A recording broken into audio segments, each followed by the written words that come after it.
तो मेरा नाम है नीरज गौतम, मैं विधि का छात्र हूँ। तो हम लोग, मैं और मेरे मित्र वंश शर्मा, हम लोग युवा संवाद रखा गया था, क्या नाम है इसका, सनाई वाटिका में। तो हम लोग यहाँ गए थे।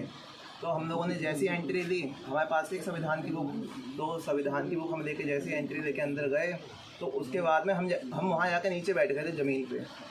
हमने किसी प्रकार के नारेबाजी नहीं की। हमने कहा 2 सवाल करेंगे फिर हम चले जाएंगे।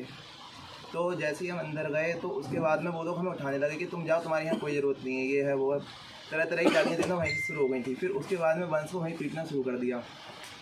तो उसे मारते हुए एक बार गेट पे ले आए थे, फिर दोबारा उसे उठा के कंधे पे डाल के हम वहाँ बैठाया गया था, क्योंकि पांडे जी ने कही थी दोबारा लेके आओ, युवा हैं, उन्हें बुलाया गया था। तो हम दोबारा आके बैठे। हमारे पड़ोस में पांडे जी के पुत्र, क्या नाम है उनका, अतुल पांडे जी, वो भी हमारे पड़ोस में आके बैठे थे। फिर उन्होंने कहा कि हम अपने सवाल रखें, पहले हमारी संविधान की बुक लाओ। उनने वो संविधान की बुक छीन ली थी हमसे। जब वंश को मारा गया था उसके हाथ में थी वो बुक।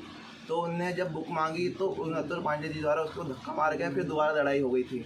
तो जैसे ही खड़ा हुआ उस समय कि निकलो यहाँ से निकलो, तो उसके बाद में जैसे ही वहाँ दोबारा लड़ाई हुई तो वंश को बचाने के लिए पुलिस आ गई थी।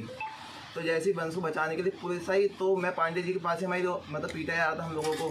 तो मैं पांडे जी से कहने लगा कि पांडे जी इन्हें रोकिए। उन्होंने कहा आवाज़ नहीं आ रही, ऊपर आइए। तो जैसे ही मैं ऊपर आया, मैंने कहा हम लोग किसी पार्टी से ज्वाइन थोड़ी, हम स्टूडेंट्स हैं और युवा संवाद को ये तो नहीं है कि बीजेपी का ये है वो, हमारी कोई पार्टी थोड़ी है। अभी हम तो अभी वो हैं, बालक हैं, बच्चे हैं हम अभी। तो हम एक छात्र की हैसियत से वहाँ गए थे सवाल पूछने कुछ। तो उनने हमसे कहा कि ऐसा करो, तुम यहाँ से चले जाओ, भीड़ थी। उन्हें बिन फालतू में पीटेंगे ये लोग, मतलब पिटा जाओगे, जल्दी चले जाओ यहाँ से भाग। तो जैसे ही मैं नीचे उतरा, ये बात किसने बोली थी आपको? है पांडे जी ने मुझसे कहा था चले जाओ टाइम से यहाँ से, क्योंकि नीचे वंश को पीटा जा रहा था, वंश को पुलिस लेके जा रही थी। स्वयं विधायक ने बात बोली, कितनी शर्मनाक बात।